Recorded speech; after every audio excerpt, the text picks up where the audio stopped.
Nous parlons de la République démocratique du Congo et cette commission de censure des chansons et des spectacles qui vise donc à faire le ménage. Alors, Ambroise Mondjou, c'est vrai, quand on parle de toutes ces scènes obscènes qu'on voit dans les chansons et tout, qui il faut blâmer? Parce que la société est demanderesse. Mais en même temps, est-ce que c'est les gens qui se prêtent à ce jeu-là qu'il faut blâmer? Non, ou cette société? Non, si les gens ne consomment pas. En fait, le fait de consommer, je comprends que l'évolution de la société peut nous imposer certaines réalités.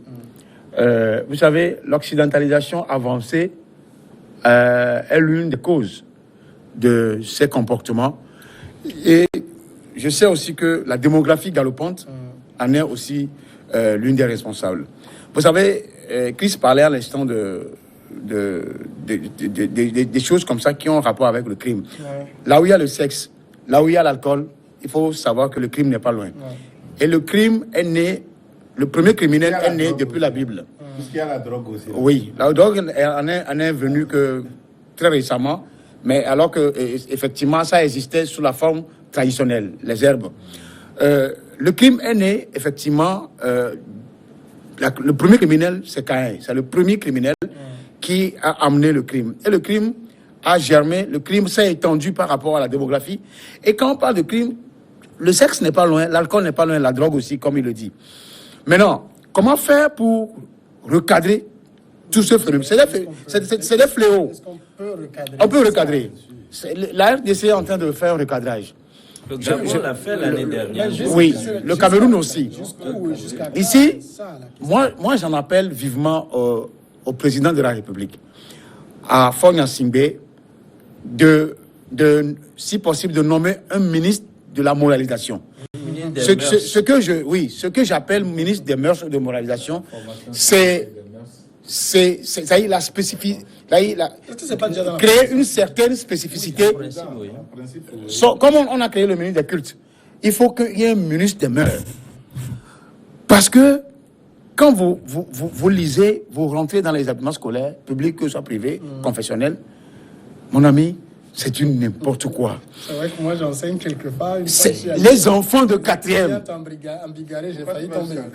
Oui, c'est eux que j'ai écouté. C'est les enfants de 14, 15 ans. C'est vrai qu'on me dira qu'ils sont dans l'adolescence, que c'est l'âge du mouvement. Mais il y en a leurs grands frères, dans ceux qui sont en terminale, qui se permettent tout.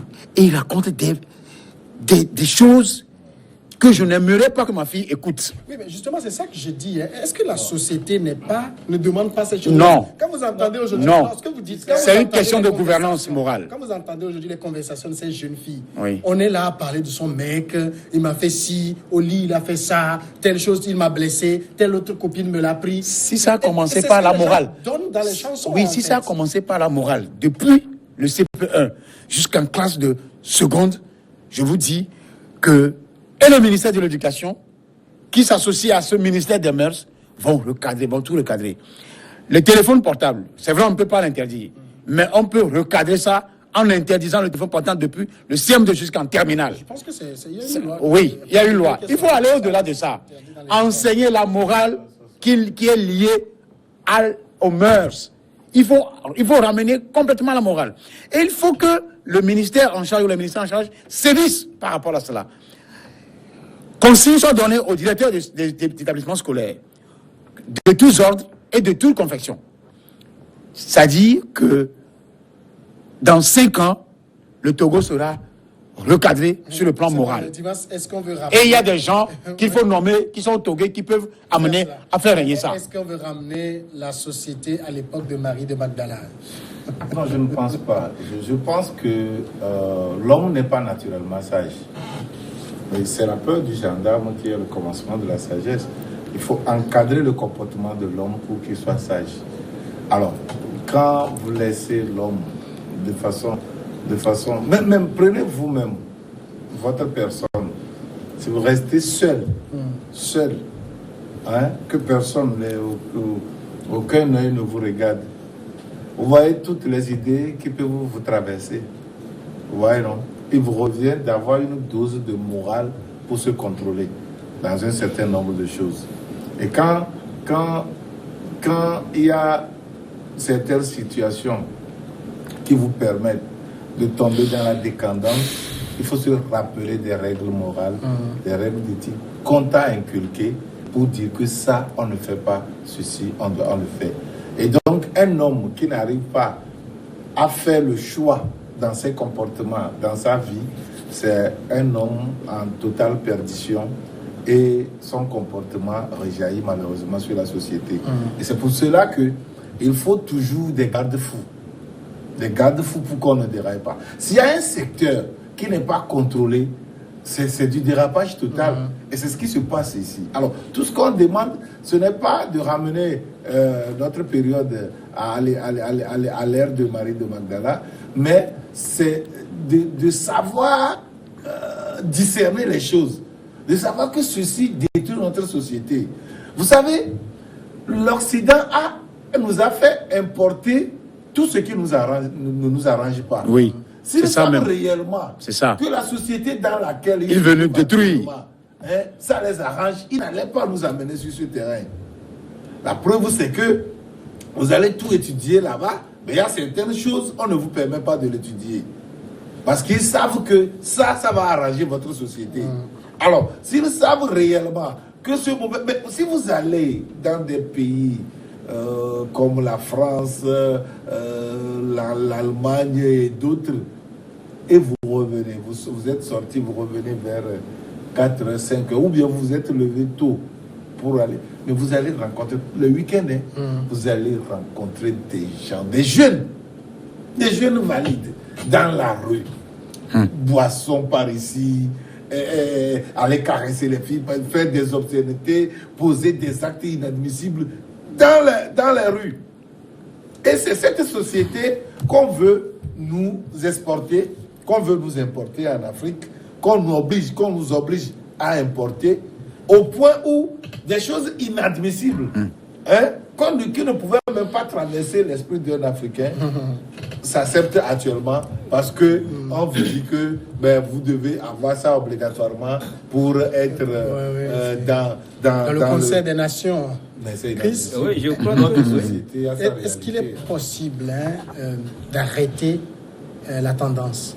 Oui, mais avant de répondre à cette question-là, je voudrais renchérir à la question que tu posais pour dire est-ce que la société n'est pas demanderelle de la chose. Je crois que oui, parce que nous sommes dans ce monde-là, dans un système de la loi d'offre et de la demande.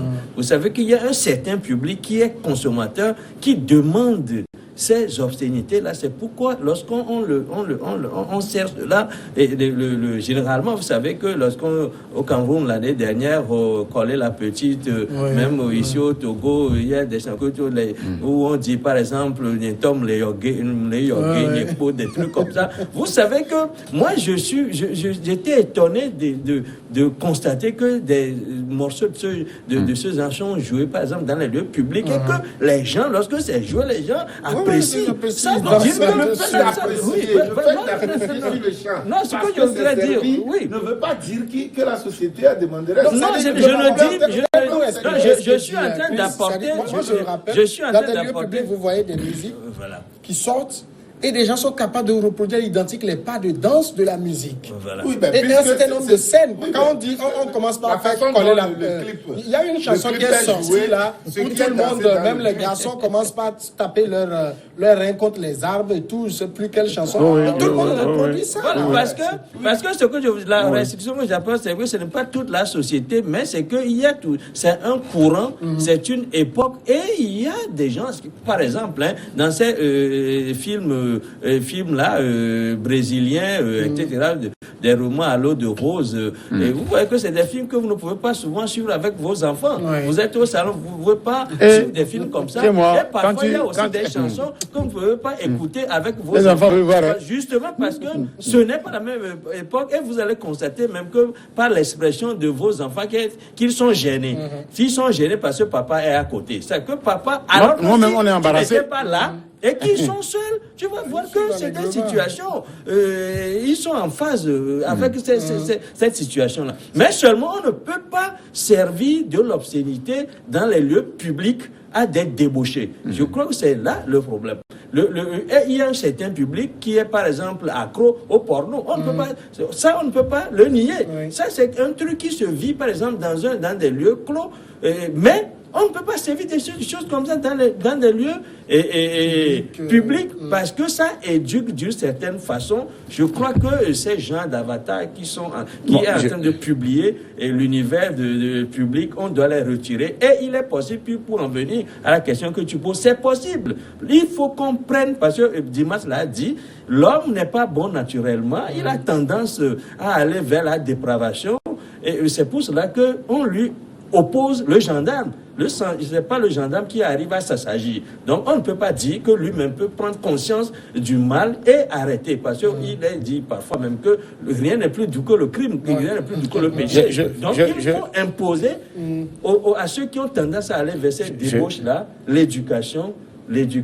Et c'est la responsabilité des dirigeants. Je parlais en instant. S'il te plaît, je vais vous laisser la parole tout de suite. Quand une société, du moins, la façon dont nous voulons nous coucher, c'est de cette façon que nous dressons notre lit. La société est à l'image de ceux qui les dirigent. Et c'est pour cela que les dirigeants doivent prendre leurs responsabilités pour imprimer la sagesse à la masse. Ce n'est pas facile. Eux-mêmes soient sages. Mais voilà, c'est pour cela que c'est à leur image. Et donc, ils doivent faire des efforts d'être sages.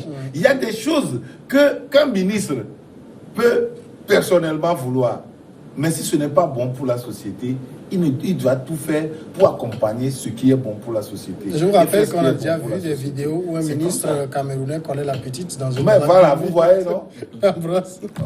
Oui, en fait, j'évoquais la question de l'occidentalisation. Vous savez, j'ai comme l'impression que depuis un certain nombre d'années, il y a un processus avancé de la destruction de la chose culturelle et traditionnelle africaine. C'est ce qui a été amorcé. Et quand vous suivez... Oui. Et on nous a dépouillé on veut dépouiller l'Afrique de tout ce qui est sacré, de sa sacralisation. La dernière fois, on était dans notre fête traditionnelle Molousan, et il y a comment vous l'appelez, un tam-tam qu'on appelle Tabougan chez nous. Et Tabougan, c'est un tam-tam un peu sacré. Le long, c'est quelqu'un qui le porte. Et dans l'histoire, on parlait des singes qui avaient... Nos grands-parents avaient vu ça chez les singes. Et il y a des incantations qui font même appel aux lions de la forêt. Ils viennent chez nous là-bas. C'est juste passé. Et quand ça se danser, n'importe qui ne vient pas danser Tabouga. Et j'ai compris que c'est des choses qui sont en train de disparaître. Et heureusement que chez nous, ça ne peut pas disparaître. Parce qu'il y a un petit tam-tam qui est plus sacré que personne ne touche. C'est le plus petit, mais c'est plus sacralisé que toutes les autres tam-tams. Et celui qui danse ne vient pas pour danser. Il y a tout un processus rituel qui te permet de rentrer. Parce que quand on t'appelle, tu entends. On t'appelle avec un temps, tu entends. Tu sautes, tu vois. On te ramène, tu sais. Donc c'est la bravoure dont a fait montre nos grands-parents en capturant des lions, des léopards, tout ça là. Et j'ai compris que les Blancs, souvent quand ils viennent, ils veulent voir ça. Non seulement ils voient, ils filment ça. Eux, ils transportent ça chez eux. Et c'est heureusement qu'il y a une certaine organisation, l'UNESCO, qui essaie d'immortaliser ces choses-là. Même si c'est fait à d'autres dessins, nous, l'essentialité, c'est que nous puissions maintenir ce qui est de notre culture. Maintenant, en faisant ça, quand dans la nuit, par exemple, on vous dit qu'il ne faut pas laisser comment on appelle ça, le seau, le truc du seau tomber sur la nuit, il ne faut pas siffler la nuit, tout ça là, l'occidentalisation à outrance a détruit tout ça. Ce qui veut dire que il n'y a pas le respect de la coutume, de la traditionnalité que nous avons chez nous en Afrique. Ce qui veut dire que les jeunes s'en foutent maintenant. Même dans un véhicule, tu sonnes à un jeune sur la route, il a le casque, le Walkman et tout ça là, dans son oreille, il ne te regarde même pas. Il faut ramener tout ça. Il faut casser ça. Nommer un ministre qui puisse régenter ça. Et ça va commencer par les établissements scolaires. Je vous dis qu'il y a des gens à Lomé, quand on les nomme, ils vont réglementer la chose. C'est ça aussi. On peut réglementer l'évolution. On peut réglementer l'évolution. Sur ce sujet, parce que quand vous prenez par exemple ce qu'il a décrit là, tous tam-tam et tout. Oui. Je me rappelle, j'ai discuté avec une jeune dame qui est du Nord, qui fait la cérémonie à Kwema, qui me dit, avant, pour aller s'asseoir, il paraît que c'est une sorte de pierre, pour aller s'asseoir dessus, il faut être vierge. Oui, oui. Mais qu'elle, elle a connu un homme, elle est allée s'asseoir, rien ne s'est passé. Ça montre Elle a déjà connu, il a déjà connu un homme. Une jeune fille Oui. qui Qui est allé faire le Akpema, qui est allé Alors qu'elle s'asseoir, n'est elle n'est pas vierge. Rien ne s'est passé. Donc, ça veut dire même notre société, les trucs culturels et tout, ont perdu de leur pouvoir de dissuasion. Comment on veut ramener les bonnes mœurs dans la société? Vous savez, absolument, vous savez, c'est une question de croyance. Hein. Ce en quoi tu crois, c'est ce qui généralement survient. Lorsque cette jeune fille-là bafoue, par exemple, cette tradition et est sûre que ce qu'elle va faire, ça ne peut pas lui causer des dommages, je crois que généralement, en face de quelque chose comme ça, généralement, ça ne joue pas. Oui, non, c'est pourquoi, par exemple, parce qu'on dit chez nous, par exemple... C'est plutôt la cérémonie. Je pense que c'est plutôt la cérémonie d'un pierre qui n'est pas bien préparée. Mais qu'elle croit ou pas, si la façon dont on préparait traditionnellement cette pierre-là, si c'est fait... C'est ce qui est supposé avoir été fait. Oui, mais voilà, c'est peut-être mal fait. C'est mal fait. C'est toi qui le dis. Non, mais bien sûr, parce que l'ignorance ou la non-croyance de quelque chose, ça n'empêche pas le spirituel d'agir ou le matériel. Non, je voudrais dire ceci pour terminer, hein, puisqu'il veut m'entendre sur le sujet, c'est que qu'est-ce qui fait, par exemple, que lorsque les Blancs étaient arrivés en Afrique, ils ont réussi quand même à détruire nos croyances et à faire en sorte que nos coutumes ne jouent pas contre leur intérêt. C'est parce qu'ils sont venus dans un autre esprit et ce qui est sacré chez nous ne l'est pas chez eux de la même façon. Et ignorant cet aspect des choses, c'est comme ils sont spirituellement dégagés. Parce qu'il faut que nous soyons ensemble dans le sacré pour que le sacré puisse avoir la même influence sur nous. C'est spirituel. C'est très spirituel. C'est comme par exemple quand vous parlez de la foudre Hebioso à un occidental, ça lui dit rien. Mais l'effet il n'a pas la même compréhension de la chose. Non, attendez. Il y a des trucs spirituellement, si c'est spirituellement bien fait, mais que vous croyez ou pas, vous vous approchez, ça doit vous détruire. C'est-à-dire, ça doit vous atteindre. C'est ça. Si tu crois, par exemple, une jeune fille qui sait qu'il ne croit pas à Akpema, ne va pas aller s'asseoir. Elle n'ira pas pour faire la cérémonie. Elle n'a rien à faire avec ça. Elle est allée. Elle est dans la défiance. Et elle a même dit qu'avant d'aller, on lui a donné les conditions. Si vous vous levez pour défier quelqu'un qui maîtrise ces forces-là, vous allez vous détruire pour un gros rien. Vous allez vous détruire. Si vous n'avez rien à faire avec ça, vous avez votre croyance à part, vous ne croyez pas en ça, ne vous approchez même pas. C'est-à-dire que moi, ma fille, je suis Kabien, ma fille doit faire Akpema. C'est ça la cérémonie traditionnelle. Et moi, ma croyance ne me pousse pas vers là, je ne permets pas à ma fille d'aller. Et ma fille qui ne croit pas en ça aussi n'ira pas. Mais je me dis que si cette pierre est bien préparée, et qu'elle croit ou pas, elle s'assoit là-dessus, ça la détruit. C'est comme ça. Sauf qu'à l'espèce, elle n'a pas été détruite. Oui, c'est ce que je dis. Elle a considéré que ça n'a plus les effets d'avant. Le débat peut être la vraie manière de préparer ça. Ce que je voudrais dire dans ça, c'est que moi, je ne parle pas de croyances spirituelles ici. Je ne parle pas de ces croyances-là. La morale n'est pas aussi la croyance. La morale, c'est ce qui... Et ça n'a pas de frontières non plus. Ça s'impose au bon sens. C'est les valeurs. C'est les valeurs minimales. Et donc, on n'a pas besoin de dire que... la censure, là, les obscénités censurées, là, au Congo, on nous dit que c'est déjà fait au Gabon. Et ça, c'est fait dans d'autres pays. Au Gabon, c'est autre chose. Au Gabon, là même, c'est pratiquement le Sodome et le Gomorre qui me permettent... Et nous ici, on attend pour pouvoir le faire. On attend pour pouvoir plus sévir. Le Togo peut sauver les meubles. Au Togo, on peut sauver les meubles. Parce que le Togo n'est pas totalement détruit. Il y a aussi infime qui sont prises, par exemple, au niveau de la HAC, pour censurer ces genres de dépravation, ces genres de... Tu sais, le Togo, deux sujets normalement pour les deux parties. Oui, c'est un sujet très important. Le Togo n'est pas complètement détruit. Hein. Le Togo est en avance même sur certains. C'est-à-dire le respect de nos cultures, de la coutume, fait qu'il y a toujours la morale. Il y a toujours un point de morale chez certains de nos parents. C'est vrai qu'il y en a qui transportent des choses de l'extérieur pour phagocyter ce qui existe. Mais on peut quand même amener les gens à se sortir de ce qui est amoral, de ce qui n'est pas bon, commençant par les parents à la maison. C'est-à-dire qu'il faut éduquer nos enfants qui sont à la maison. Il y a des parents qui ont démissionné, il faut reconnaître ça. Les parents ont complètement démissionné. C'est vrai qu'on peut le mettre sur le dos de la responsabilité de l'État même, qui n'arrive pas à subvenir aux besoins de ses enfants en matière de quotidien à manger. Ce qui fait que la femme, certaines mamans sont obligées de pousser leurs filles à aller se prostituer. C'est ça qui existe maintenant. Il y a des parents qui sont conscients et le font. Donc, il y a des parents même qui répriment leur fille parce qu'elles s'habillent comme des villageois. Oui. Après avoir visité le Cameroun, le Gabon, et tout ça, j'ai compris que le Togo peut sauver les meubles. Le prix n'est pas encore. Oui, on peut. C'est-à-dire que tout n'est pas encore pourri. Parce que moi, de plus en plus, quand vous écoutez les chansons aujourd'hui, c'est tout le temps, c'est bimbo, c'est telle fille a fait ci, je l'aime, elle m'a fait ci et tout.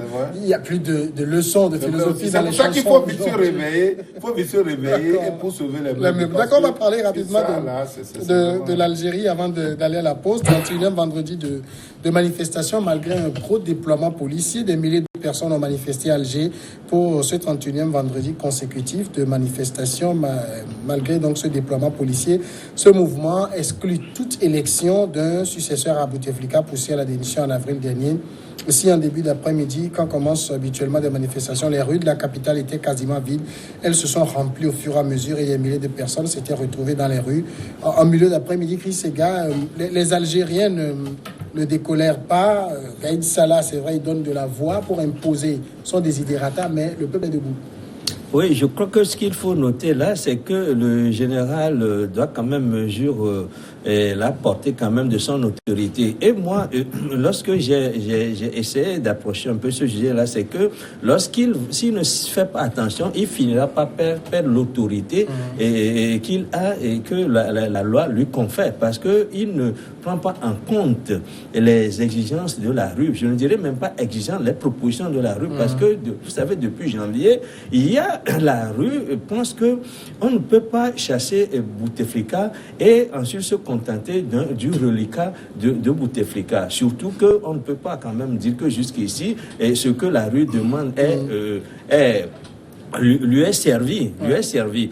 On aurait pu, ce général-là aurait pu mieux faire en créant, par exemple, un comité qui étudie la situation et qui fait des propositions. Je crois que c'est ce qui est fait par exemple au Soudan, et aujourd'hui on est en train de s'éloigner de la crise telle que le Soudan l'a vécu, cette crise-là qui a à un moment donné on a eu des morts par centaines, mais avec la clairvoyance de ceux qui sont au pouvoir de cette junte-là, qui a tenu compte de la pression de cette grue-là, qui ne veut pas aller à l'extrémisme et imposer son désidératat à la rue, qui a fini par céder d'une certaine façon et a divisé la poire en deux. Mais en Algérie, par exemple, on n'observe pas cette même situation. On a l'impression que le général a un agenda qu'il veut absolument imposé.